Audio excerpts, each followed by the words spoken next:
Ouverture du procès de Saïd Bouteflika et les oligarques pagailles à la cour d'Alger. Cette affaire est liée aux SMS, au nombre de plus de 4500, et appels téléphoniques échangés par le frère cadet du défunt ex-président déchu. Le procès de Saïd Bouteflika s'est transformé hier en véritable pagaille, le bras de fer opposant les magistrats de la 10e chambre pénale près la cour d'Alger aux avocats de la défense autour d'un nouveau report du procès s'est corsé lorsque la présidente de l'audience refuse de renvoyer cette affaire, laquelle, à titre de rappel, est liée aux SMS au nombre de plus de 4500 et appels téléphoniques échangés par le frère cadet du défunt ex-président, Saïd Bouteflika, avec les oligarques et les documents saisis suite à la perquisition de la demeure de ce dernier, sise, à Alger. Le motif du report avancé par la défense est lié à l'absence d'un des accusés en détention en raison de son hospitalisation pour se faire opérer. Il s'agit de Djdi Mohamed Djalal, neveu de Maïdine Takou.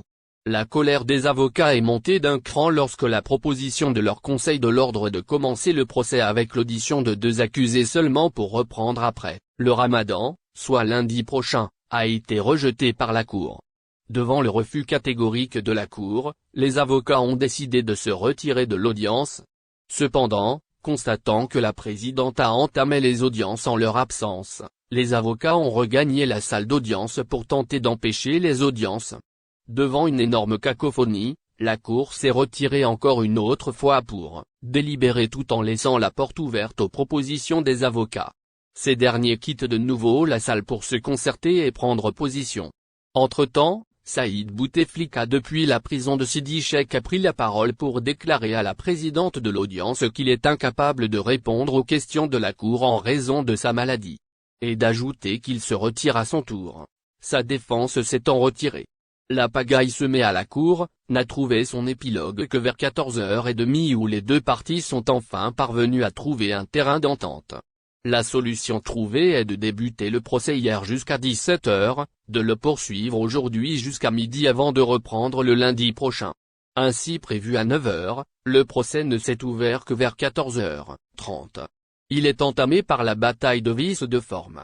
Les avocats ont fait valoir la nullité des poursuites pour vice de forme portant sur la jonction de plusieurs procédures distinctes, environ une douzaine, une décision prise par le juge d'instruction sans avoir la qualité requise. En plus, cette jonction de plusieurs dossiers, indique-t-on, n'est justifiée par aucun lien de connexité ni encore, moins par l'existence de faits connexes.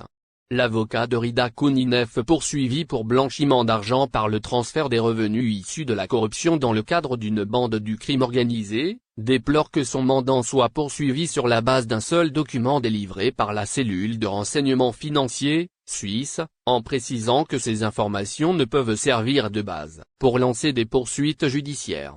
En réponse à une commission rogatoire adressée par les autorités judiciaires algériennes, leurs homologues suisses avaient affirmé que Rida disposait d'un compte bancaire en Suisse et révélé que le montant qu'il contenait n'est pas issu des opérations de blanchiment d'argent.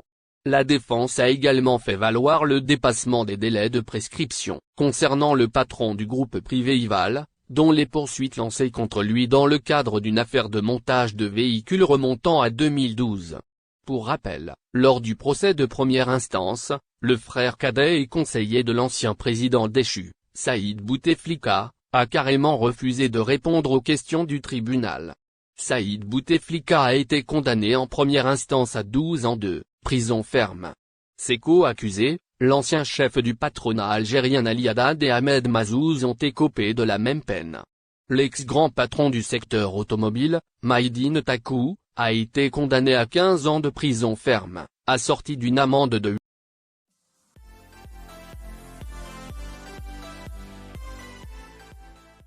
L'ancien candidat à la présidentielle algérien Ali Guediri va bientôt sortir de prison, et ses partisans réclament son acquittement. Il ne reste plus qu'un mois et demi après la sortie de prison du candidat à la présidence et ancien militaire algérien, Ali Guediri, pour boucler une période de 4 ans derrière les barreaux, au cours de laquelle il n'a cessé, avec ses partisans, de déclarer son innocence des lourdes accusations portées contre lui. Guediri, qui a émergé en tant que challenger du président Abdelaziz Bouteflika lors des élections annulées de 2019, sortira de prison en juin prochain. Concrètement, Il attend de passer 46 jours, ce qui est une période très courte compte tenu des longues années qu'il a passées en prison, dans l'espoir de retrouver sa liberté. Les partisans de Guderi sont remarquablement actifs sur les sites de communication, et ils promettent aujourd'hui ce qui lui reste en prison, et ils exigent, à l'instar de ce qui est publié sur la page Nous sommes tous avec le prisonnier politique Ali Guderi, que cette souffrance soit conclue par le réhabilité devant tout le monde lors de son prochain procès, avant sa libération, prévue des semaines plus tard. Une surprise inattendue s'est produite, après la décision de la chambre criminelle du Conseil judiciaire algérien de reporter la programmation du procès de Ali Guderi à sa prochaine session, ce qui signifie que l'ancien candidat à la présidence quittera prison avant ce procès.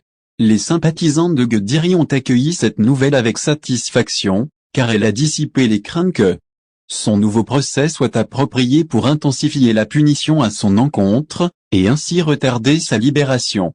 Cependant, dans cette affaire, Guderi sera jugé alors qu'il est en liberté, ce qui rend difficile son renvoi en prison. Et la Cour suprême avait décidé, en octobre dernier, d'annuler le jugement rendu contre Guderi, avec le renvoi de son affaire au niveau du Conseil judiciaire algérien. Pour un procès avec un nouveau groupe de juges, une décision que son équipe de défense a jugée positive, étant donné que la Cour suprême a infirmé la décision de manière constructive.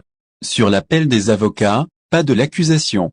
L'avocate Nabila Salimi a déclaré, après la décision de la Cour suprême, que l'appel de la défense incluait le contrôle des violations dans le formulaire, puisque le juge qui a examiné le dossier de Guderi était un juge ayant rang de conseiller, alors que le Code de procédure pénale dans ses dispositions stipule que le juge est au rang de président, et d'autres violations en la matière, dues à le crime dont Guderi est poursuivi manquent de ces éléments matériels et moraux, ce qui nécessite que la décision soit renversée et invalidée.